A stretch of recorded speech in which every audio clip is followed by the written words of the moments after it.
என் பேரு ரூபன். கோஸ்ட் இன்வெஸ்டிகேட்டரா இல்ல crime investigator?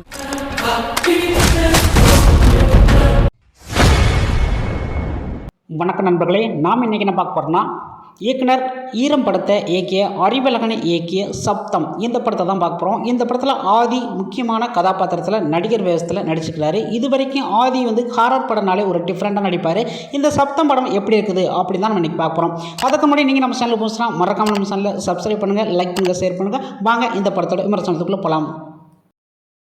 இந்த படத்தோட கதை என்னென்னா, நம்ம படத்தோட ஹீரோ ஆதி என்னென்னா ஒரு பெரிய மைக்கு மாதிரி கையில் வச்சுருப்பார். அதை வச்சு தான் பேய்கள் இருக்கிறது, ஆவிங்கெல்லாம் கட்டுப்படுத்துறது, அது எங்கே என்னென்ன பண்ணுறது அப்படின்னு சொல்லிட்டு இவர் கண்டுபிடிப்பார். இப்படி மும்பையில் ஒரு மிகப்பெரிய ஒரு ஆளாக இருக்கிறாரு.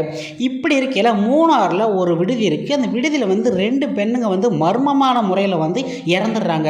இறந்த உடனேயுமே அங்கே உள்ள பெரிய அலுவலர் இருப்பாங்கள்ல, அந்த உள்ள ஆசிரியர் வார்டன் எல்லாமே பயப்படுறாங்க. என்னடா நம்ம கல்லூரிக்கு இந்த மாதிரி பிரச்சனை ஆயிருமே, இதனால கல்லூரி அட்மிஷன் போடுறதுக்கு டைம் வேறு இருக்குது, யாரும் சேர மாட்டாங்களே, என்ன பண்ணுறது அப்படின்னு சொல்லிட்டு நம்ம படத்தோட ஹீரோ இருக்கார்ல ஆதி, அவரை வரவழைக்கிறாங்க.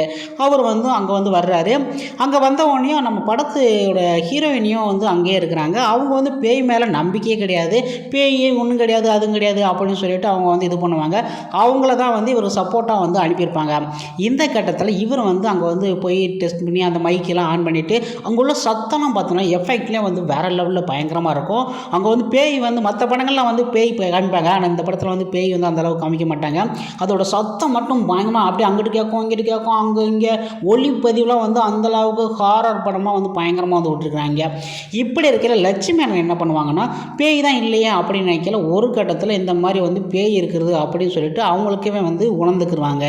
இப்படி போய்கிட்டு இருக்கல அங்கே ரெண்டு பேர் எப்படி இறந்தாங்க அப்படின்னு சொல்லி பார்க்கல, அந்த ஒரு பேய் அங்கே எல்லாத்தையுமே இது பண்ணிக்கிட்டு செஞ்சுக்கிட்டு இருக்கல, அந்த பேய்க்கும் நம்ம படத்தோட ஹீரோயின் லட்சுமி அண்ணனுக்கும் ஏதோ ஒரு தொடர்பு இருக்கும். இதுதான் அந்த படத்தோட முக்கியமான ட்விஸ்ட்டு.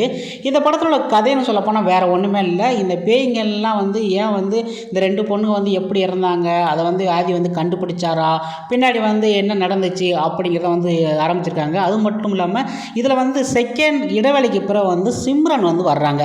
சிம்ரன் வந்தால் என்ன நினைப்போம் அப்படின்னு நம்ம நினச்சிக்கிட்டு இருக்கல, சிம்ரன் வந்தாலே எதுவுமே நினைக்க தேவையே இல்லை, அந்தளவுக்கு தான் சிம்ரனோட ஆக்டிங்கும் இதிலே இருக்குது.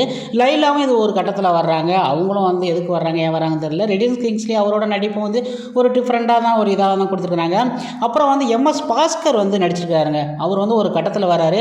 அவரோட நடிப்பும் ஒரு கொஞ்ச அளவுக்கு தான் கொடுத்துருக்காங்க. அவர் கொஞ்சம் நல்ல லாங்காக கொடுத்துருந்தா இந்த படம் தரமாக அமைஞ்சிருக்கிறோம். பேய்கள் இருக்கும் உலகத்தில் ஒரு வித்தியாசமான ஒரு ஹாரர் படமாக எடுக்கும். மற்ற ஹீரோகளை தவிர நம்ம ராகவா லாரன்ஸை தவிர அடுத்து நம்ம சுந்தர்ஜி இருக்கார்ல, அவரை மாதிரி இவரும் எடுக்கலாம் அப்படின்னு நினச்சிட்டாரு. ஈரம் படம் சொல்ல போனால் அது முதல்ல காதல் காட்சி செஞ்சு அப்புறம் பயங்கரமான த்ரில்லர்லாம் கொடுத்துருப்பாங்க. ஆனால் இந்த படத்தில் அந்தளவுக்குலாம் ஒர்த்து இல்லை அப்படின்னு தான் சொல்ல முடியும். இந்த படத்தில் மற்ற எல்லாமே நடிக்கிறாங்களோ இல்லையோ, ஆதி மட்டும் அவரோட கேரக்டரை அருமையாக நடிச்சிருக்காரு. லட்சுமணா அவங்க கொடுக்கப்பட்ட பாத்திரத்தை அருமையாக நடிச்சிருக்காங்க. மற்ற எல்லாருமே சும்மா நார்மலாக தான் நடிச்சிருக்காங்க. இந்த படத்துக்கு நான் கொடுக்க வேண்டிய ரேட்டிங் 5க்கு 2.5 கொடுக்குறேன். அந்தளவுக்கு தான் அந்த படம் வீக்கெண்டில் ஹாரர் படம் ஒரு பார்க்கணும், ஒரு டிஃப்ரெண்ட்டாக இருக்கணும்னு நினச்சாங்க. இந்த படத்தை பார்த்து என்ஜாய் பண்ணுங்கள். ஓகே ஃப்ரெண்ட்ஸ், உங்களுக்கு நம்ம வீடியோ பிடிச்சினா மறக்காம சேனலை சப்ஸ்கிரைப் பண்ணுங்கள், லைக் பண்ணுங்கள், ஷேர் பண்ணுங்கள். இது போன்ற வீடியோவை நெக்ஸ்ட்டில் சந்திக்கலாம். நன்றி, வணக்கம்.